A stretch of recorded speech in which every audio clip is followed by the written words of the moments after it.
주시고 시작하겠습니다. 기도드리겠습니다.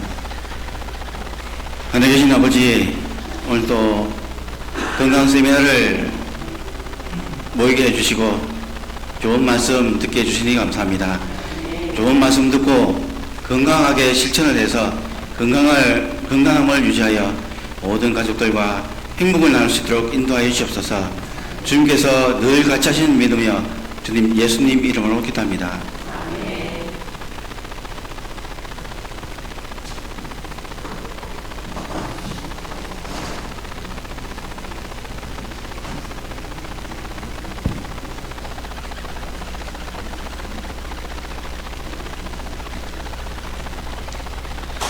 안녕하세요.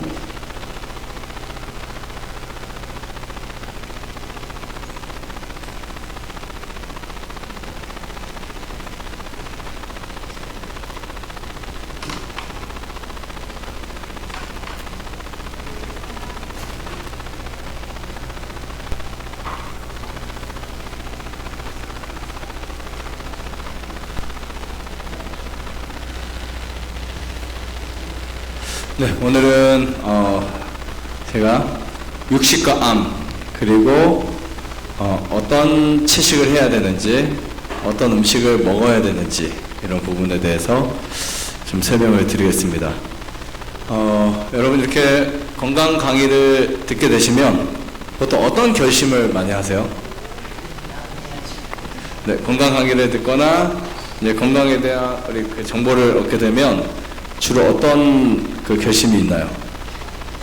보통 이제 앞으로 건강하게 살아야지, 네, 건강하게 살아야지, 행복하게 살아야지, 질병 없이 살아야지, 또 질병이 있는 분들은 나도 나을 수 있다, 이런 희망 갖고 이제 여러분들의 삶을 계획할 수 있습니다. 어쩌면 전 이 건강 강의를 하면서 항상 늘 제가 생각할 때는 저는 그런 생각을 해요. 건강 강의는 희망적인 강의다. 희망적인 강의, 질병을 예방할 수 있고 또 질병이 치유될 수 있고, 이 두 가지 부분을 우리가 다 같이 잡을 수 있는 부분이 아닐까 이런 생각을 하게 됩니다. 사람은 무엇을 먹어야 할까요? 일반적인 학자들은 사람은 잡식이기 때문에 아무거나 먹어도 된다 라고 이야기를 합니다. 우리가 분명히 아는 것은 육식은 아니다, 그죠? 사람은 육식은 아니에요. 잡식일지 채식일지 이제 우리가 좀 찾아봐야 됩니다. 성경을 먼저 한번 볼게요. 하나님이 이르시되 내가 온 지면에 뭐라고 써있죠? 씨 맺는 모든 채소와 씨 가진 열매 맺는 모든 나무를 너희에게 주노니 너희의 먹을거리가 되리라. 여기에 씨 맺는 모든 채소라고 하는 이 채소는 히브리어로 제라라는 뜻입니다. 제라. 그리고 일반 소나 혹은 그 당시에 사자나 호랑이도 풀을 먹었어요. 걔네들이 먹었던 푸른 풀은 에세브라고 하는 히브리 언어가 있습니다. 제라와 에세브의 차이점 먼저 아세요? 제라는 씨앗, 곡식, 네, 번식할 수 있는 뭐 과실, 견과류 이런 것들을 말합니다. 사람이 범죄 후에 이 씨앗만 먹다가 과실만 먹다가 이제 채소를 먹기 시작합니다. 왜 채소가 사람에게 필요했을까를 봤더니 사람의 몸에 가장 좋은 해독제였다. 이렇게 생각할 수 있습니다. 자, 오늘날 우리 전 세계적으로 점점 늘어나고 있는 질병이 하나가 있습니다. 암입니다. 우리 대한민국도 그렇지만 전 세계적으로 이제 심장병, 심장 사망 인자보다 앞으로 더 무서워질 병 중에 하나가 암인데, 이 암이란 무엇일까요? 암이란 이건 세포의 어떤 문제에 의해서 생기는 겁니다. 여러분 사실 일반적인 병은요 몸에 뭔가 들어왔어요, 그죠? 만약에 여러분들 관절염이 있다. 이게 뭐죠? 염증이 생긴 거예요. 염증이. 그럼 그 염증은 없어져야 됩니다. 없어져야 돼요. 그 다음에 우리가 몸속에 기생충이 들어와서 생기는 여러 가지 문제점들도 있고요. 그 다음에 또 당뇨가 생겨서 문제가 생기는 경우도 있지만, 특히 이 암이라고 하는 부분은 여러분들의 몸의 종양의 일부입니다. 그런데 원래 암은 정상세포예요. 암은 우리 몸의 정상세포가 암세포가 된 거예요. 사람의 몸의 구조를 보면 세포로 되어 있어요. 세포가 몇 개 정도 있을까요? 세포가 대략 혹시 뭐 들어본 적 있으세요? 우리 몸의 세포가 몇 개 정도 있다? 60조 개 내지 100조 개 정도. 어마어마합니다. 솔직히 뭐 못 믿을 수도 있어요. 안 세봤으니까. 그죠? 네, 난 도저히 못 믿겠다. 그럴 수 있겠지만 60조에서 100조 개가 된다고 합니다. 근데 이 많은 세포들이 처음부터 그렇게 많았을까요? 제가 문제 하나 낼게요. 우리가 이제 엄마 뱃속에서 태어났어요. 그죠? 다 엄마 뱃속에서 태어났는데, 엄마 뱃속에서 태어났을 때 내가 원래 이만했나요? 더 적었죠? 더 적었죠? 우리 정제세포는 얼마나 적었을까요? 현미경으로 400배를 확대시켜 봐도 보이지도 않습니다. 전혀 보이지 않아요. 정제세포 하나 어마어마합니다. 우리 피 한 방울에서 그 몇천 분의 1 나누면 어마어마합니다. 남자의 정액에서는 거의 수억 마리의 정제세포가 들어있어요. 그 중에 그 하나가 엄마의 뱃속에서 난자와 만나 결합이 돼서 어떻게 되죠? 착상이 되죠. 그때부터 하나가 됩니다. 그래서 하나와 하나가 더해져서 두 개가 되는 것이 아니라 공식은 또 하나가 돼요. 신기하죠? 생명은 그렇게 탄생을 해요. 하나와 하나의 결합을 통해서 또 하나가 되고, 그 하나가 분열을 하기 시작해요.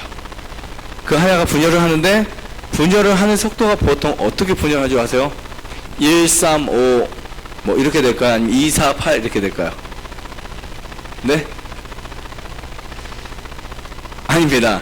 1, 2, 4, 8 이렇게 돼요. 네. 1, 2, 4, 8, 16, 32, 64, 128, 512. 그 다음에 이제 좀 우리가 생각해 보자고요. 아무튼, 네, 이렇게 되죠? 네. 이렇게 쭉 올라갑니다. 너무 신기하잖아요. 그래서 제가 질문을 합니다. 선생님, 혹시 우리 몸이 이렇게 커졌잖아요. 그죠? 이만한 게 이렇게 커졌어요.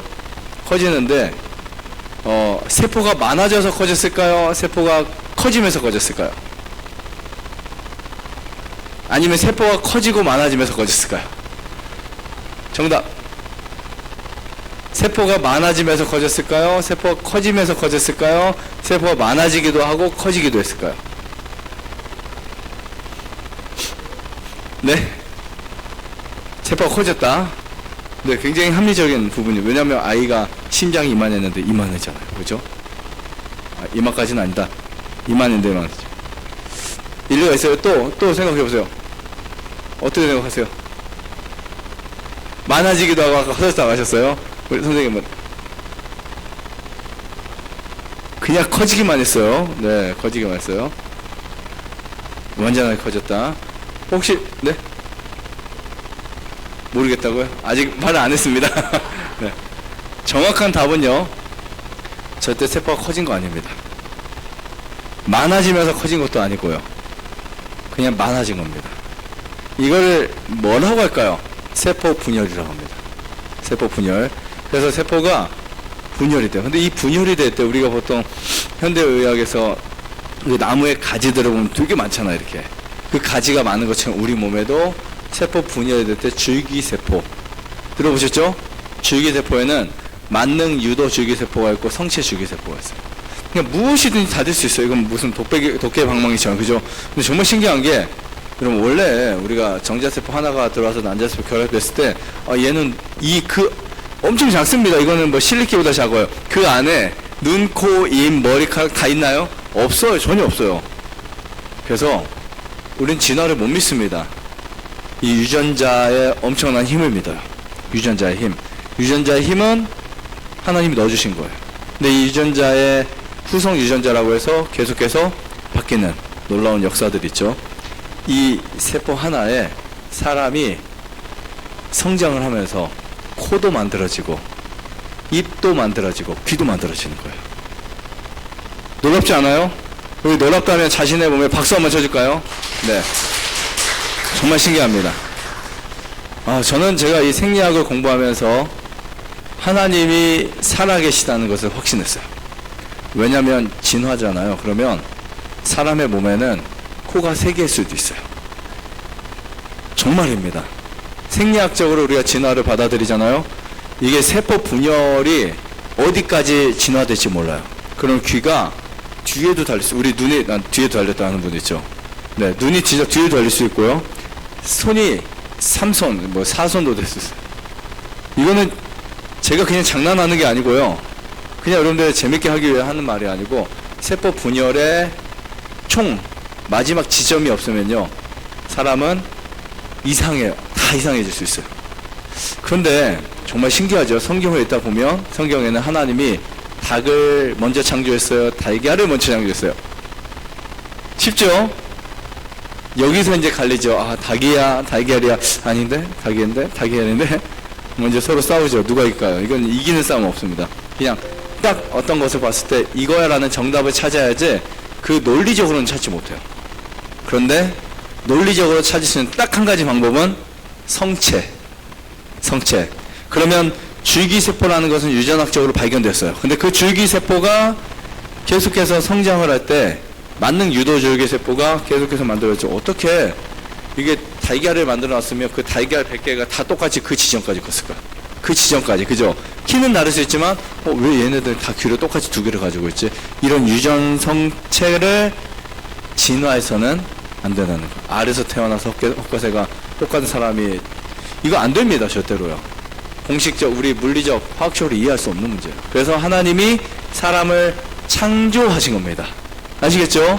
네, 이런 것은 여러분들이 알아두면 좋습니다. 창조하셨는데 사람을 어른을 창조하신 거예요. 자, 우리 유전자를 하나님이 수백 개를 딱 넣어준 게 아니고 딱 하나의 유전자를 넣어주시고, 그것에 그 세포 분열을 할 때 분열을 하면서 얘네들이 스스로 어떤 세포가 되든지 막 자유롭게 만드셨어요. 하지만 어디까지? 딱 여기까지. 제 이 정도. 저도 똑같이 이런 거 같은 사람이에요. 뭐 특별하지 않습니다. 코도 하나고, 눈도 2개고, 입도 하나고, 귀도 2개예요. 우리 다 같이 옆에 분들 보세요. 나랑 좀 다른 사람 있나 보세요. 다 똑같아요. 정말 똑같죠? 그래서 이 정상적인 과정이 바로 세포를 통해서 우리가 성체가 되고, 이제 그렇게 해서 우리 유전자가 성립이 된다. 이렇게 보시면 됩니다. 그런데 여기에서 우리 세포는 조직이 변화를 갖습니다. 분열을 통해서 죽기도 하고 다시 태어나게 돼요. 그래서 우리 몸이 지금 여러분들 그대로 서 있는 것 같지만 매일같이 하루에 수천 개, 수만 개 막 세포의 변화가 생겨요. 혈액도 마찬가지고. 그러면서 죽고 태어나고 죽고 태어나고, 옛 것은 사라지고 새로운 것이 다시 태어나고, 막 이런 반복을 통해서 유지가 되는 겁니다. 그러니까 어떤 사람은 몸이 좀 게을러졌어요. 몸이 안 좋아졌어요. 그래서 죽어야 될 세포가 죽지 않고, 야, 나 좀 더 있다 죽을래. 그런 세포들이 암세포가 되는 겁니다. 아시겠죠? 현대 전문 용어로는 아포토시스라고요. 아포토시스. 그래서 암을 보통 뭐라고 말하냐면 유전자 돌연변이라고요. 근데 이 가능성, 암이 생길 가능성은 하루에도 우리 몸속에 500개에서 5000개가 생겨납니다. 암세포가. 그러니까 여러분들 얼마든지 누구든지 다 암 환자가 될 수 있다. 2살, 1살부터 100살까지, 120살까지 누구나 다 오늘, 내일, 모레, 한 달 후에, 1년 후에, 10년 후에 누구나 다 가능성이 있다고요? 네, 있다고요. 그래서 오늘 그런 가능성을 좀 어떻게 바꿔버릴 수 있을까? 어떻게 하면 해결할 수 있을까? 이 부분을 그 여러 가지가 있지만 그 중에 제가 먹는 음식물과 관련된 이야기를 좀 할 거예요. 자, 먼저 한국 점점 늘어나고 있습니다. 여성분들, 그 다음에 정말 늘어나고 있는 암 중에 하나가 유방암입니다. 유방암. 이 식사에 지방이 많을수록 여성 유방암 걸릴 확률이 증가한다. 네, 굉장히 무서운 이야기예요. 자, 보니까 미국 사람들이 유방암이 많을까요? 일본 사람이 많을까요? 일단 답은 나옵니다. 네. 자, 미국 유방암 환자가 전 세계적으로 가장 많아요. 그리고 그 이유 중에 하나를 봤더니 지방을 초과다 섭취.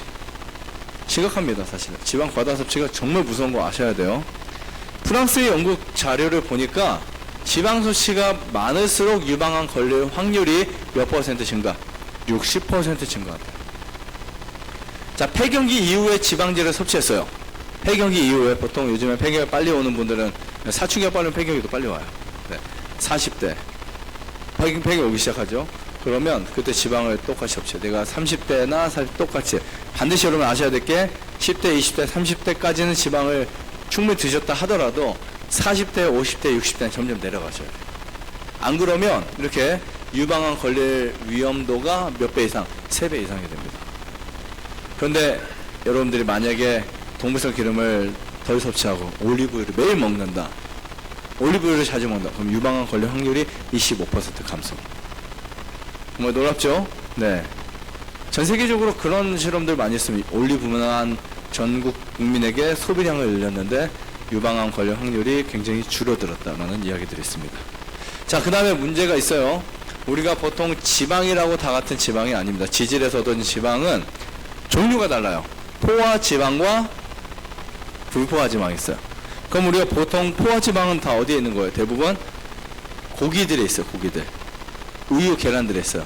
근데 이런 포화 지방에서 얻은 칼로리 1%당 1%당 유방암 재발 확률이 23% 증가한다. 그럼 이거는 심각한 수치라고 볼 수 있습니다. 또 문제가 뭐냐면 단백질도 문제예요. 단백질이라는 뜻이 원래 프로틴이라는 뜻이잖아요. 근데 원래는 이게 중요한 것이라는 뜻입니다. 근데 사람들은 단백질 무조건 많이 섭취해야 돼 이렇게 생각하지만 전혀 그렇지 않습니다. 단백질 같은 경우 체중 1kg당 0.5g만 섭취하셔도 충분합니다. 우리가 보통 육식으로 된 식사를 하잖아요. 그러면 100에서 200g의 과다 단백질 섭취가 형성이 됩니다. 그럼 단백질은 우리 몸에 저장이 안 돼요. 탄수화물은 저장이 돼요. 지방도 저장이 돼요. 얘네들은 살이 됩니다. 단백질은 저장돼서 살이 안 돼요. 근육에 쓰이고 뼈를 형성하고 있는 나머지는 다 배출됩니다. 아시겠죠? 단백질이 저장된다 안 된다? 안 돼요. 그렇기 때문에 여러분들 많이 먹을 필요가 없습니다. 많이 먹어봐야 다 배출돼 버려요. 우리는 뭐를 해야 선택해야 될까요? 보통 단백질은 아미노산으로 분해가 되기 시작해요. 그래서 다시 아미노산으로 분해됐다가 단백질을 우리 몸에 합성을 시킵니다. 원래 보통 사람은 한 22개, 1개, 2개 단백질이 필요해요. 근데 이상하게 우리가 먹는 단백질은 아무리 개수를 다 합쳐도 11개밖에 안 돼요. 나머지 개수의 단백질을 알고 봤더니 합성되는 거, 합성.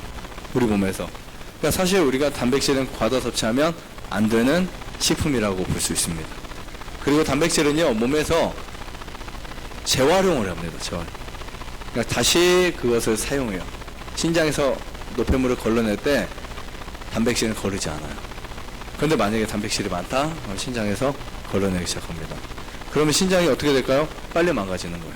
육식한 사람이 채식하는 사람보다 신장이 빨리 망가진 이유는 단백질을 걸릴 때 이 사구체가 망가지기 시작하는 겁니다. 보통 우리가 먹는 육식, 우유, 계란, 대부분 단백질 과다 섭취라고 보시면 될 것 같고요. 보통 포화 지방의 과다는 정말 위험한데, 보통 있잖아요. 지방은요, 우리 몸에서 굳을까요, 안 굳을까요? 일반적 지방. 절대 안 굳습니다. 정상이에요. 우리가 건강에 좋은 지방들은 우리 몸에서 굳을 수가 없어요. 올리브유, 만약 여러분들이 냉동실에 넣었습니다. 그럼 굳어요, 안 굳어요? 굳습니다. 섭씨 10도, 20도, 25도, 25도는 안 굳죠. 한 10도 정도에서는 온도 차이가 나면 결정체를 볼 수 있어요. 그래서 어떤 분들, 올리브가 막 이렇게 솔았어요. 기름인데 분명히 얘가 막 굳었어요. 그러면, 이거 올리브유 변질됐다. 버리는 분도 계세요. 그게 아니고, 올리브유가 이제 그 결정체가 만들어진 거예요. 괜찮습니다. 근데, 절대로 36.5도인 우리 몸에서는 절대로 굳지 않습니다. 절대로 굳지 않아요. 제가 장담합니다. 장담해. 아마씨유 안 굳어요. 들기름 안 굳어요. 식물성 기름들은 절대 굳지 않습니다. 하지만 치즈, 그다음에 우유의 지방, 동물성 지방 다 굳습니다. 그래서 그런 지방들은 우리 몸, 특히 혈관에서 굳기 때문에 산소가 차단되기 시작합니다. 그래서 에스키모인들이 수명이 짧은 거예요.